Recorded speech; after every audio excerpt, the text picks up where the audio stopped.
കുടുംബകോടതി വിഷയങ്ങളുമായി ബന്ധപ്പെട്ട് വരുന്ന പുതിയൊരു വീഡിയോയിലേക്ക് എല്ലാവർക്കും സ്വാഗതം. വീഡിയോ കാണുന്ന ആർക്കെങ്കിലും കുടുംബകോടതി വിഷയങ്ങളുമായി ബന്ധപ്പെട്ട് എന്തെങ്കിലും സംശയങ്ങളുണ്ടെങ്കിൽ കോൺടാക്ട് ചെയ്യാം. WhatsApp number +91 79 94 97 14 19. ഒരു വട്ടം വിളിക്കുവാനുള്ള കൺസൾട്ടേഷൻ ഫീസ് 500 രൂപ ഗൂഗിൾ പേ ചെയ്യുക. ഇന്നത്തെ വീഡിയോയിൽ നമ്മൾ ഡിസ്കസ് ചെയ്യാൻ പോകുന്നത് വളരെ ഇമ്പോർട്ടൻ്റ് ആയിട്ടുള്ള ഒരു പോയിന്റാണ്.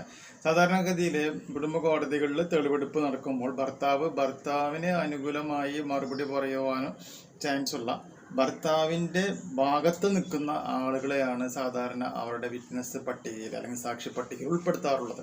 അതായത് ഭർത്താവിൻ്റെ കൂട്ടുകാരൻ, ഭർത്താവിൻ്റെ അച്ഛൻ, ഭർത്താവിൻ്റെ അമ്മ, ഭർത്താവിൻ്റെ പെങ്ങള്, അങ്ങനെ ഭർത്താവിൻ്റെ റിലേറ്റീവ്സിനെ മാത്രമാണ് നമ്മുടെ ഒരു വിറ്റ്നസ് ലിസ്റ്റിൽ നമ്മൾ സാധാരണ ഉൾപ്പെടുത്താറുള്ളത്. ഭാര്യയാണെങ്കിലോ ഭാര്യയുടെ അമ്മ, ഭാര്യയുടെ അച്ഛൻ, ഭാര്യയുടെ അനിയത്തി, ഭാര്യയുടെ ബ്രദേഴ്സ് അല്ലെങ്കിൽ അമ്മാവൻ, അങ്ങനെ ഒരു ഗ്യാപ്പിനെയാണ് നമ്മൾ ഉൾപ്പെടുത്താറുള്ളത്.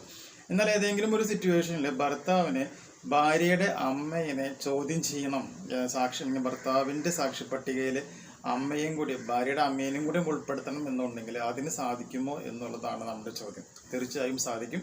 അങ്ങനെ ഉണ്ട് എന്നാണ്, ഉൾപ്പെടുത്തണം എന്ന ആഗ്രഹമുണ്ട് എന്നുണ്ടെങ്കിൽ 2 സാക്ഷി പട്ടിക നമ്മൾ പ്രിപ്പയർ ചെയ്യണം. ഒന്നാമത്തെ സാക്ഷി പട്ടികയിൽ ഭർത്താവിൻ്റെ അച്ഛനമ്മ ആ ഒരു കാറ്റഗറി, രണ്ടാമത്തെ സാക്ഷി പട്ടികയിൽ ഭാര്യയുടെ അമ്മ അല്ലെങ്കിൽ ഭാര്യയുടെ അച്ഛൻ, ഭാര്യയുടെ മറ്റ് ബന്ധുക്കളെ നമുക്ക് ഉൾപ്പെടുത്തിക്കൊണ്ട് സെപ്പറേറ്റ് ഒരു ലിസ്റ്റ് ഉണ്ടാക്കണം. അങ്ങനെ 2 ലിസ്റ്റ് ഉണ്ടാക്കിയിട്ട് വേണം കുടുംബ കോടതിയിൽ നമ്മളത് ഫയൽ ചെയ്യുവാനായിട്ട്. ആക്ച്വലി ഈ സംഭവം എനിക്ക് അറിയില്ലായിരുന്നു. കഴിഞ്ഞ ദിവസം ഇതുപോലൊരു സിറ്റുവേഷൻ വന്നപ്പോൾ ഈ ഭാര്യയുടെ അമ്മേനെ സാക്ഷി പട്ടികയിൽ ഉൾപ്പെടുത്തണം, കാരണം കേസിൻ്റെ ഏറ്റവും മർമ്മപ്രധാനമായിട്ടുള്ള വ്യക്തി ഈ ഒരു സ്ത്രീ ആയതുകൊണ്ട് ഉൾപ്പെടുത്തണം എന്ന് വന്നപ്പോൾ എല്ലാവരും കൂടി ഒരുമിച്ച് ഒറ്റ സാക്ഷി പട്ടികയാണ് നമ്മൾ തയ്യാറാക്കിയത്. അപ്പോൾ ജഡ്ജി പറഞ്ഞു അത് ശരിയാവില്ല, സെപ്പറേറ്റ് ആയിട്ട് തയ്യാറാക്കാൻ പറഞ്ഞേക്കാണ്. എന്ന് മാത്രമല്ല ഭാര്യയുടെ അമ്മേനെ സാക്ഷി പട്ടികയിൽ ഉൾപ്പെടുത്തുവാനായിട്ടുള്ള കാരണം കൂടിയും എന്താണെന്നും കൂടിയും ഒരു സിനോപ്സ് പോലെ എഴുതി തയ്യാറാക്കിയിട്ട് കോടതിയിൽ സബ്മിറ്റ് ചെയ്യാനായിട്ട് പറഞ്ഞിട്ടുണ്ടായിരുന്നു. അപ്പോൾ എന്നെ സംബന്ധിച്ചത് പുതിയൊരു അറിവാണ്, അതുകൊണ്ടാണ് ഒരു വീഡിയോ ആയിട്ട് ഞാനിവിടെ ചെയ്തിട്ടുള്ളത്. ഈ ഒരു ഇൻഫോർമേഷൻ നിങ്ങൾക്ക് യൂസ്ഫുൾ ആയിട്ടുണ്ടെങ്കിൽ തീർച്ചയായും നമ്മുടെ ചാനലൊക്കെ ഒന്ന് സബ്സ്ക്രൈബ് ചെയ്യാം. തൊട്ടടുത്ത് കാണുന്ന ആ ബെൽ ബട്ടണും എനേബിൾ ചെയ്യാം. പുതിയൊരു വീഡിയോ ആയിട്ട് വീണ്ടും കാണാം. ബൈ.